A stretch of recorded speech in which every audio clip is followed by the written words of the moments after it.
Olá, turma, tudo bem com vocês? Na aula de hoje a gente vai tratar o capítulo 4, que são os mitos e saberes dos povos africanos e indígenas, para compreender um pouco da formação da nossa identidade cultural. Bora para a aula?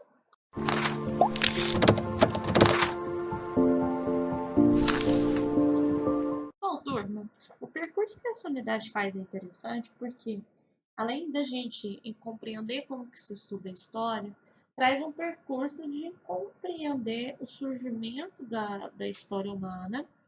E aqui ele encerra a unidade mostrando essas percepções a partir da cultura dos povos indígenas e africanos, que são quem compõem uma das principais matrizes da formação cultural do Brasil.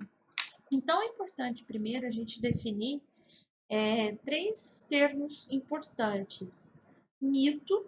Então, o que nós queremos dizer quando fala-se em mito?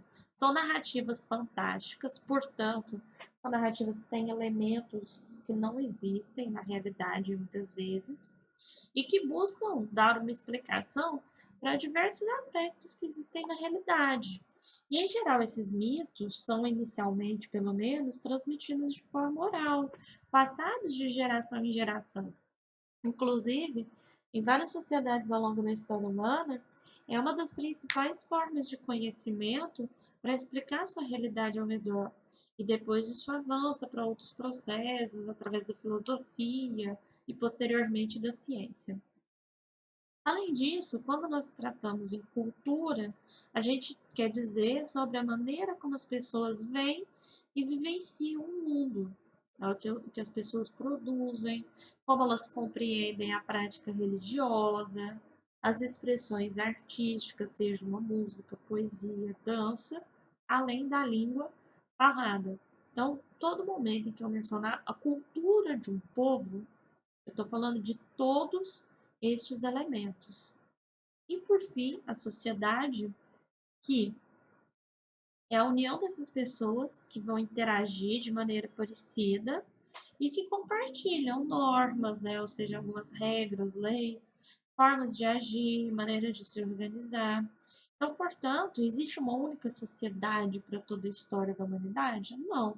É sociedades no plural, porque são diversas sociedades que se organizam, cada uma à sua maneira. Aqui eu trouxe para vocês a indicação de dois mitos, que é diferente do que está na apostila de vocês. Esse primeiro é o mito Tupi-Guarani, que vem do documentário Povo Dourado Somos Todos Nós. É uma animação muito bonitinha, bem curta, e que fala sobre o mito Tupi-Guarani da criação, da criação do mundo. Tá? Então o link está aqui na descrição e é uma indicação que eu deixo para vocês conhecerem outras formas, né, de explicar, por exemplo, o surgimento da humanidade. Além disso, também deixo uma outra indicação aqui, que é o mito Iorubá, é uma animação chamada Oxalá e a Criação do Mundo, em que conta a concepção, né, o surgimento da humanidade através da mitologia iorubá, que é de origem africana e que, é claro, é parte da nossa cultura. Então, o link também está na descrição, é uma animação muito linda, muito bem narrada. Então, são duas dicas que eu deixo para vocês e que eu não passo aqui nesse vídeo para não estender mais, mas recomendo fortemente que vocês assistam. E aí, pensando nessas duas matrizes culturais, eu queria falar um pouquinho sobre os indígenas e os africanos no Brasil. Então, aqui nessa foto, inclusive, tem um xamã, né, de uma fotografia de 1976. No Brasil, gente, tem um mapinha aí mostrando as populações indígenas que existiam antes da chegada dos portugueses em 1500. Então, essa diversidade de cores, na verdade, são a diversidade dos grupos indígenas que habitavam o que é o nosso, corresponde ao nosso território. E aí eu dou destaque a dois grandes grupos que habitavam o Brasil, que é o grupo de matriz Tupi-Guarani e o grupo de matriz G, além das outras destacadas aí na imagem. Tá? E eles nós chamamos de povos nativos ou povos originários. Por quê? Porque quem ocupou essa região e habita desde então o país. Então, por isso, essa nomenclatura. E desde quando você tem registros dessa ocupação? A gente viu na unidade anterior. Há mais ou menos 12 mil anos atrás que você tem essa ocupação aqui, ok? Em termos econômicos, os indígenas aqui do nosso território dependem essencialmente da agricultura de subsistência, ou seja, plantar apenas para seu próprio consumo, além da existência da caça, pesca e coleta de frutos e raízes. Uma outra percepção importante é que você não tem a noção de propriedade como nós conhecemos, a ideia de propriedade coletiva da terra, onde as pessoas não são donas, mas elas usam a terra. E é uma maneira, inclusive, de ler o mundo muito integrada com a natureza, onde não é eu exploro a natureza para o meu favor e a destruo, mas a gente é parte dessa natureza. Por isso, inclusive, não há relação de posse. E você tem, inclusive, muitos objetos que são feitos com esses elementos da natureza, né? Cerâmica, palha, cipó, madeira, dentes de animais, etc. E aí eu coloquei aqui na imagem duas variedades de milho, né? Que no México e no Peru são os grãos de milho são grandes e as espigas são menores. Já no Brasil, que é o que está à direita, é um milho com um grão menor, mas é uma espiga grande, né? Então, inclusive, é uma variação interessante da agricultura desses povos que habitam a América. Bom, em termos de sociedade, você tem uma organização de tribo, portanto, eles não formam um governo unificado, tipo rei dos indígenas, não é? Não existe esse tipo de coisa, então são cada um organizados nas suas tribos.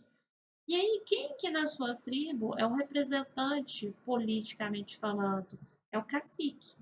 E o pajé, ele caminha muito próximo aí dessa representação de chefia, mas do ponto de vista religioso, de transmissão da cultura, dos conhecimentos e, claro, toda essa transmissão cultural feita através da oralidade, então, e passando de geração a geração.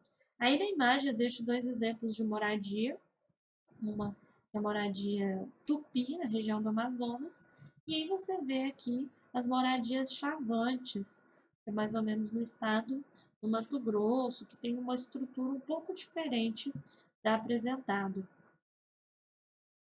Além disso, como que nós temos um panorama dos indígenas hoje? Porque veja, se em 1500 você tinha aquela variedade, hoje a gente não percebe da mesma maneira uma infiltração de povos indígenas na sociedade. Só para vocês terem ideia em números. Antes de 1500, você tem uma estimativa de que existiam entre 2 a 4 milhões de indígenas que moravam aqui no Brasil e mais de 1.200 línguas faladas. Então, é uma diversidade gigantesca. Agora, hoje, isso pegando o censo do IBGE em 2010, esse número caiu para 890 mil indígenas e 150 línguas. O que a gente deduz disso é que você tem um extermínio indígena ao longo dos séculos de ocupação europeia e que avança até hoje. Veja, o Brasil não tem 1 milhão de indígenas, numa população que é mais de 200 milhões de pessoas, ok? E você ainda tem tribos que permanecem isoladas do contato com o dito homem branco? Sim, mas também são minoria. A maioria das tribos hoje elas já têm esse contato. E os indígenas hoje ainda passam por uma série de problemas, que é reconhecer seus direitos, que as terras que eles habitam não sejam retiradas deles pelo Estado, né? Você ainda tem muito obstáculo no exercício da autonomia deles, então interferência de diversos grupos com diversos interesses nas suas formas de organização e de vida. Aí, ó, esse é o mapa das terras indígenas do Brasil hoje. Então, se você comparar com a imagem que eu mostro no começo da tela dessa apresentação, você já tem uma diferença gritante, tá? Então, aí você tem 34 terras destacadas aí, tudo bem? Bom, pensando o contexto já dos africanos do Brasil, é importante a gente pensar que a África tinha uma enorme diversidade antes dos africanos chegarem ao Brasil, tá? Você tinha um continente com, naquele período, né, antes do século XV, com mais de 200 milhões de habitantes, mais de 1.000 línguas faladas, ou seja, você tem uma diversidade cultural.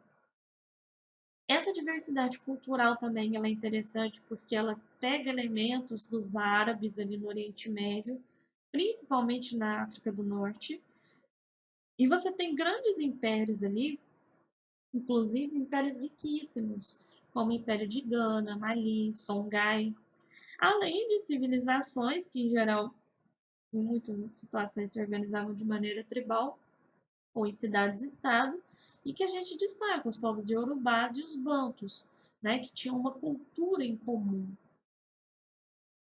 Em termos econômicos, era uma economia muito diversificada, então você tinha agricultura, pecuária, mineração e comércio, era muito diversificada, se você for falar do África como um todo um continente.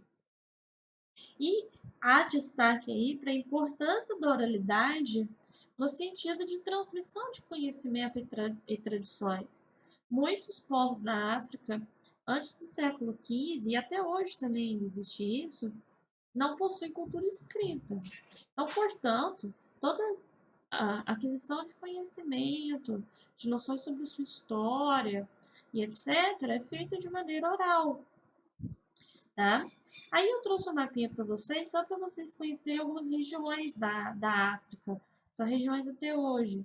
Então, é um continente muito grande, que tem uma enorme diversidade de climas e de vegetação. Nessa parte superior aí você tem a África saariana ou África do Norte. E se é saariana, é porque a gente está falando de uma área composta pelo deserto do Saara. Ainda na África do Norte, você tem a região do Maghreb, que é mais ou menos ali próximo ao Marrocos, uma região montanhosa, com acesso ao mar Mediterrâneo. E você tem a Península de Suez, que está no Egito, e que é um ponto de passagem, inclusive tem ali o Canal de Suez, e que liga a rota comercial entre a Europa e o Oriente Médio. Além disso, você tem uma faixa de transição entre a África do Norte e a África subsaariana, que ou seja, é a parte debaixo do deserto do Saara, que é o Sahel, que faz essa faixa de transição e que coincide ali também no extremo leste com o que a gente chama, entre aspas, de chifre da África. Tudo bem? Então, são regiões que nós destacamos aí no continente. Gente, quando que os africanos, então, com toda essa diversidade, vêm parar no Brasil, que é o que a gente chama de diáspora, quando um grupo de pessoas sai de um determinado local e se espalha para diversas regiões? Isso está ligado à prática da escravidão, e que existia na África como existia em diversos lugares do mundo. Tá? Ela existia, e aí, principalmente, quem que era o escravo? Era prisioneiro de guerra ou quem tinha dívidas. Em algumas regiões, você também tem gente que cometia crimes e que acabava se tornando um escravo. E esses escravos, eles poderiam ser comercializados, principalmente naquela região que eu mostrei para vocês, o deserto do Saara. Então, os africanos, eles tinham um tráfico. E aí, tráfico, porque eu estou falando de comércio legal, né? Você tem um tráfico interno de escravos.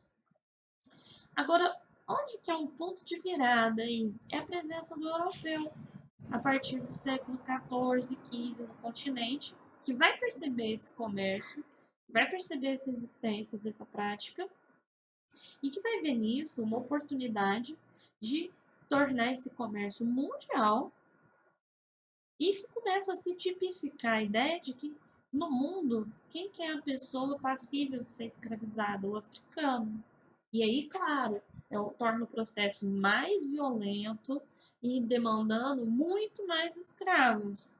Então, você tem estimativas aí que, pelo menos na Idade Moderna, 15 milhões de africanos foram retirados à força de suas terras. Sendo que desses 15 milhões, pessoal, 6 milhões aproximadamente vieram para o Brasil.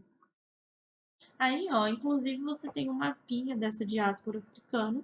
Então, as linhas em azul são rotas de tráfico de escravos para a América, e toda a América, tá, gente? Onde você vê que tem presença de negros, é porque são remanescentes dos africanos escravizados aqui no continente, tanto nos Estados Unidos como no extremo sul da América, tipo Uruguai, tá bom? A escravidão no Brasil, gente, para que então trazia essas pessoas escravizadas, né? Para trabalhar, principalmente nas lavouras de cana, inicialmente, mas depois fazendo vários outros tipos de serviço, na mineração, trabalhos domésticos, serviços dentro da cidade de forma geral, tipo os barbeiros, doceiras, vendedor ambulante. E claro, você tem uma rotina de muitos maus tratos, né? Além de maus tratos físicos, mas também simbólicos, no sentido de que eles eram obrigados a abandonar suas crenças, seus hábitos culturais. Então, esse escravo, ele tinha o nome alterado, ele era obrigado a se converter ao catolicismo, tá? Práticas culturais que eles carregavam das suas regiões eram proibidas. E por que isso, gente? Importantíssimo quando a gente fala desse assunto, porque o escravo ele é visto como uma propriedade. Ao ser visto como uma propriedade, você desumaniza o indivíduo. É uma pessoa em que você trata ela como uma coisa. Então você pode alugá-la, vendê-la, deixá-la de herança. E é muito importante para a gente compreender a história brasileira, entender a crueldade em que está assentada a construção do país, a partir do uso do trabalho escravo, tudo bem? Aqui eu coloquei também para vocês algumas heranças culturais dos africanos, tá bom? Mas antes é importante a gente mencionar que você, claro, tem movimentos de resistência a essa dominação. Afinal, quem que aceitaria ser escravo tranquilamente? Todos? Claro que não. Então, como que são essas resistências? Você tem fugas, enfrentamentos diretos entre donos de escravos, né, capatazes. Você tem uma resistência cultural, que é manter as tradições vivas, não deixá-las que elas morressem. E você tem principalmente a formação de quilombos, que são comunidades de escravos, e tinham outros indivíduos também, tipo indígenas, pessoas pobres, que fugiam e se organizavam nessas comunidades, eram locais mais escondidos, mais afastados, e que era uma forma também de resistência à escravidão no nosso país. Tá? Inclusive, aí tem uma imagem abaixo do quilombo de Sacopã, na zona sul do Rio. E aí, enquanto resistência, eu também destaco aí a capoeira, né? Inclusive, chegou a ser considerada crime na nossa história. Além disso, você tem contribuição cultural do ponto de vista religioso, como, por exemplo, o candomblé, né, que aqui sofre as suas transformações, a Umbanda, que carrega elementos dos povos africanos, você tem contribuições culturais na nossa língua, na nossa culinária, na nossa música. Né? Então, aqui a gente pode mencionar largamente, por um bom tempo, essas contribuições. Aqui eu deixei algumas dicas para vocês. Na página 494, tem o QR Code que te leva para um link do Instituto Socioambiental, que fala um pouco sobre a cultura dos povos indígenas no Brasil. Na página seguinte, na 495, tem um outro código falando aí sobre o registro de 39 culturas indígenas diferentes. Muito bom, gente. É um dos mais legais de indicação. Você tem aí também o site da FUNAI, que é a Fundação Nacional do Índio, que informa um pouco, né, se você quiser saber hoje, né, o panorama dos indígenas na atualidade. Então tem muita informação. Você tem aí na página 500 sobre o Museu Afro Brasil. Inclusive, dá para você fazer uma visita virtual pelo museu. Fica em São Paulo. É muito legal. E aí você pode, inclusive, conhecer exposições no momento, além do material permanente. E na página 502, no site do Palmares Ação Cultural, em que você conhece um pouco de algumas manifestações africanas e que vão se modificando na cultura brasileira. Bom, pessoal, espero que vocês tenham gostado da aula e tenham compreendido. Qualquer dúvida, deixem aqui nos comentários, curtam, compartilhem o nosso canal e acompanhem as próximas novidades, tá bom? Um beijo, se cuidem e até a próxima!